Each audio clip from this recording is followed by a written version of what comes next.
Confessions of a Project Manager or Secrets to Project Management. Couldn't quite decide on the title, so we'll go with both.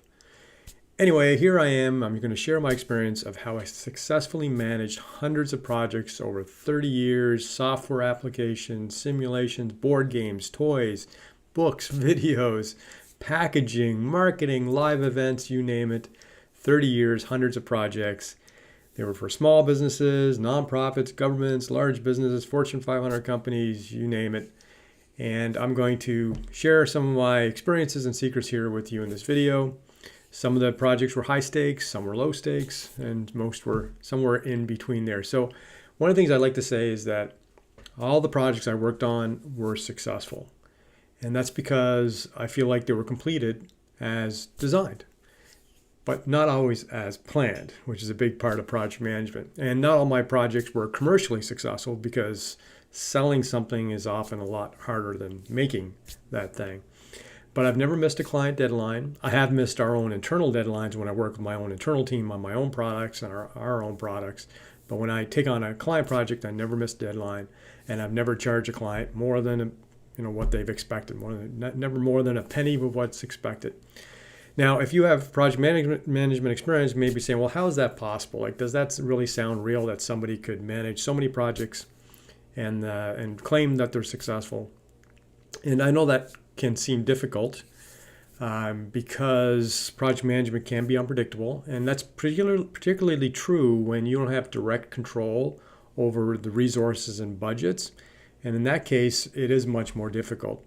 But it's certainly possible, and one of the reasons is because in the projects I worked on, I had both the responsibility and authority to make decisions, whereas a lot of project managers, they're responsible for certain things, but they don't have authority to kind of drive and lead, which puts them in a difficult situation. The other reason I feel like I was successful is because I had domain expertise in what I was building.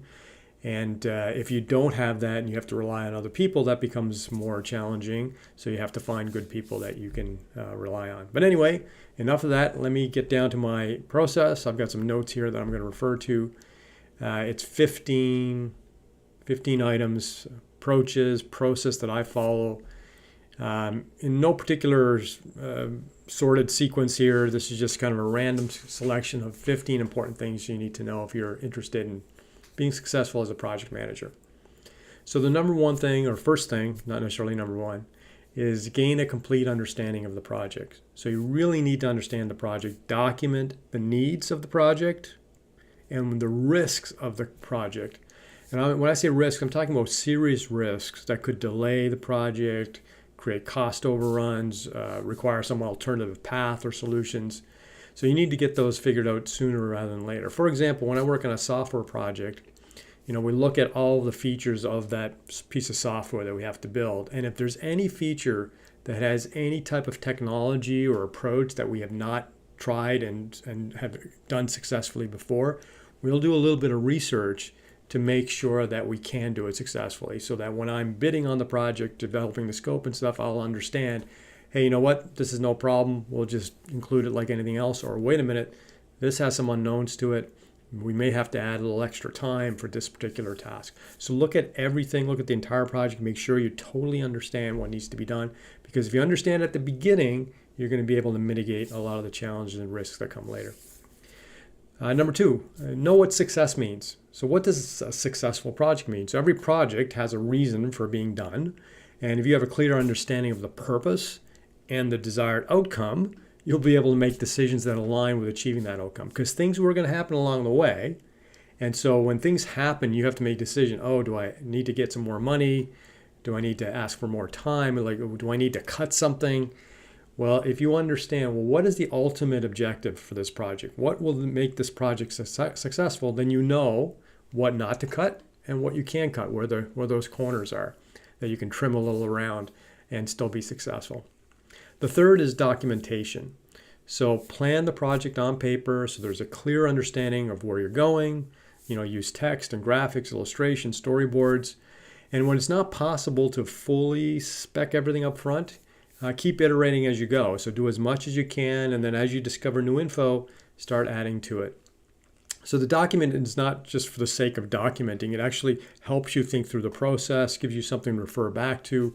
You get to remember the reasons why you made certain decisions and so on. And also very important in the documentation, especially working with clients, is you should also explicitly state what the project will not include. This is a mistake I think a lot of people do. They'll say, oh, we're going to build this for you, and it'll do this, this, and this. But you don't also say, but it's not going to do this. Now, I'm not talking about, an infinite list of things it's not going to do. I just mean things that someone might think that project is going to include, but doesn't. For example, let's say you're designing a product, and you're designing the product, but not the packaging, right? So it's pretty easy to assume that a client might think that you're also designing the packaging for that product in which it's going to be sold. But if that's not part of your quote, your bid, your proposal, make sure you say in the proposal does not include packaging. So anything that the client could misinterpret as being included, you have to explicitly state that it's not included. So that way you don't run into these issues where, the client is saying, oh, but I thought it also included this. And then, you're worried about cost overruns and all sorts of challenges that happen after that. Number 4, the project schedule should expect review delays. So when you're working on something as a project manager, you're going to need other people to review certain things and sign off on those things before you can move on to other tasks. These are often called dependencies. And I can guarantee you the client is always going to take longer to review something than you anticipate. So if they say, oh yeah, we'll review it in 24 hours, it's probably going to be times where they're going to take a lot longer than that.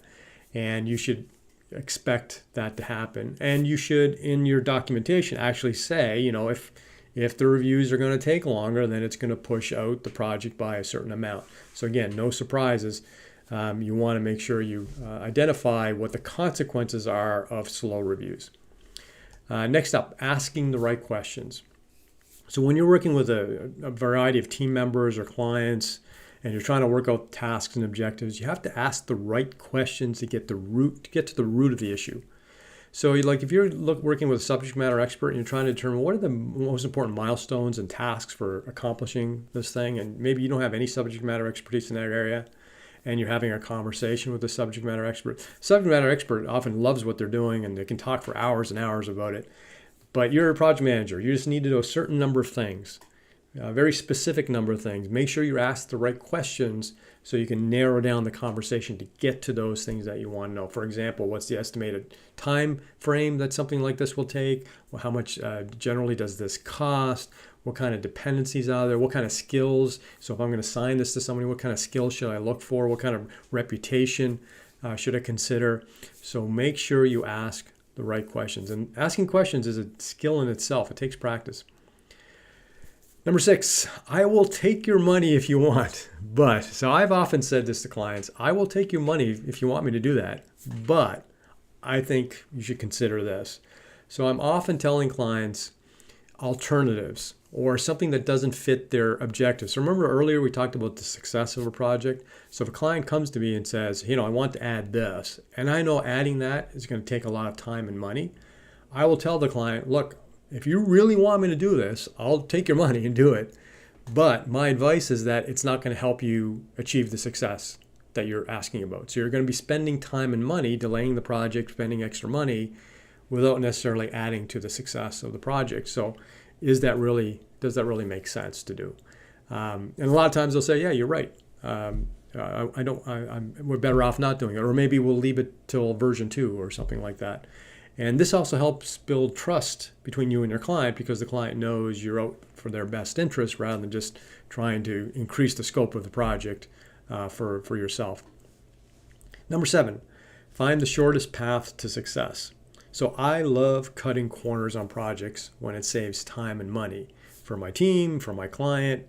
But the key is to cut corners that have no implications on the success of the project. So I'm not talking about cutting corners like doing something lower quality just to save a few bucks.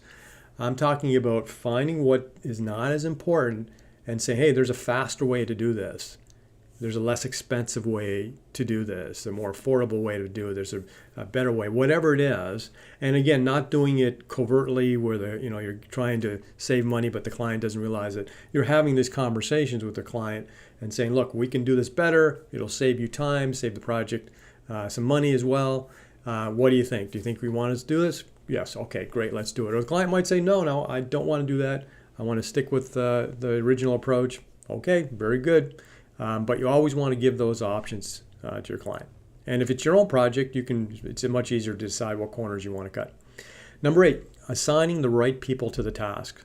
So typically you're not going to be doing all the tasks as the project manager. You're assigning it to other people. So you really need to know their individual skills, their strengths, their weaknesses, their reputation for doing things on time, on budget, and the quality of work, and so on. And you want to provide them the support when they need. Number 9, avoid meetings unless necessary. So some people love to have meetings. They feel like they're being productive by having meetings, but the reality is most meetings are unnecessary. Things can be done by email or telephone call or chat.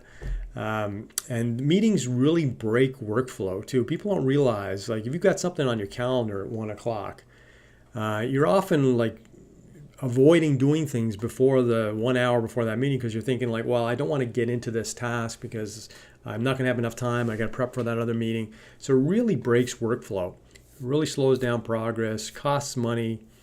And if you think about it, a 1 hour meeting with 5 people actually burns 5 hours of time, right? Because it's 5 times 1. So meetings should only be done when necessary and only invite the people who need to be there. Otherwise, stay in good communication using email, chat, or whatever other methods you have, but limit meetings to where they're necessary. Number 10, I don't charge for our learning curve. So I'm taking on a client project and I have to do something new, or my team has to do something new that we haven't done before. I don't charge the client for that extra time because that's my learning curve. Unless I have this conversation with the client and they're clearly aware. For example, the client may ask us to do something that maybe is novel. No one's ever done it before. And then I'll have the conversation, say, look, this hasn't been done before. It's not easily obtainable knowledge and skill. So we're going to have to invest an extra amount of time. And all that time that me and my team are investing, it's not something we can leverage in other projects. So it's really, we're just doing it for you. So it's going to cost an extra amount. Or I just won't take on the project, and if it doesn't work, right? If there's too much of a learning curve for us, the client should hire somebody who has a better expertise in that area. So you always want to make sure you have that conversation with the client if this is an issue. Number 7, you want to clear bottlenecks. So there's always things that create bottlenecks. You're waiting on a review from a client. You're waiting on somebody to finish something. So projects are constantly stalling, waiting for someone to do something, make a decision, complete something, whatever it is. Make sure you're not that bottleneck, and try to make sure that your teammates and whoever you're assigning this to are not the bottleneck. So stay on top of those things, anticipate where a bottleneck may happen, and try to grease the wheels to make sure that doesn't happen. Number 12, communicate, but don't overwhelm. So you want to give everyone access to detailed project information. There's no reason to withhold things. I mean, unless there's certain confidentiality involved.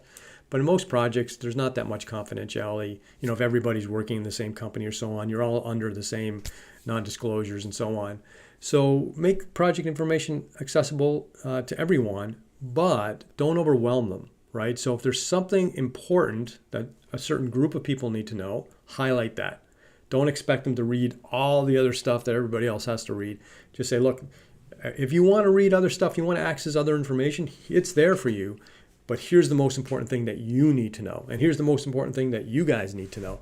So try to identify that information. But again, make information more accessible, not less.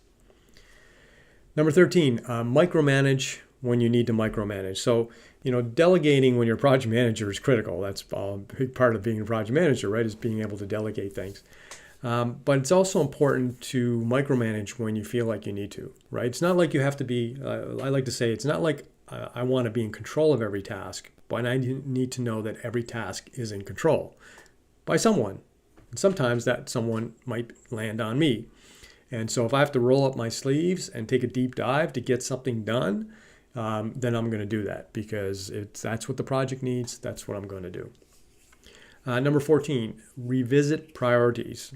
So you have certain priorities when you start a project, but they're all going to be fluid. Things are going to change. Problems are going to happen. So you want to constantly revisit priorities, because what will happen if you don't is that something that's not as important, you're going to find your team is working on that, but something else that's really important has fallen behind. And they're still working on the unimportant thing, whereas the really important thing has fallen behind, and it doesn't make sense. So what you need to do is reevaluate. So, oh, wait a minute. This thing is the most important, so let's refocus, get this thing done, because that's going to create a bottleneck and other challenges if we don't do it. And then we can go back to the secondary priorities later. And maybe we even throw something, cutting the corners that I talked earlier. Maybe even we have to throw something off the list if necessary. But we want to make sure we get the most important things done when they need to get done. And number 15, last one, be kind.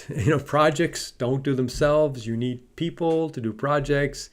And so what you want to be as the project manager is the person that reduces people's stress, not causes it. So you don't want to be flying off the handle and creating artificial deadlines that have no meaning, because people will feel that, and then they'll feel like they're being duped and not being trusted. I feel it's the job of the project manager to reduce people's stress, to let people feel like, okay, we've got things under control. Now you got to work hard to do that, following the other 14 things I mentioned here. But don't be the cause of that stress, right? Try to mitigate things, try to anticipate when problems may happen, and try to address them before they happen, so that way you can reduce stress for everyone. So I'm sure I probably missed something. I'll probably share some more videos on the tools I use and other things, but for now, hopefully that was useful for you. Thank you. Oh, I'm Matthew Giorgio, by the way.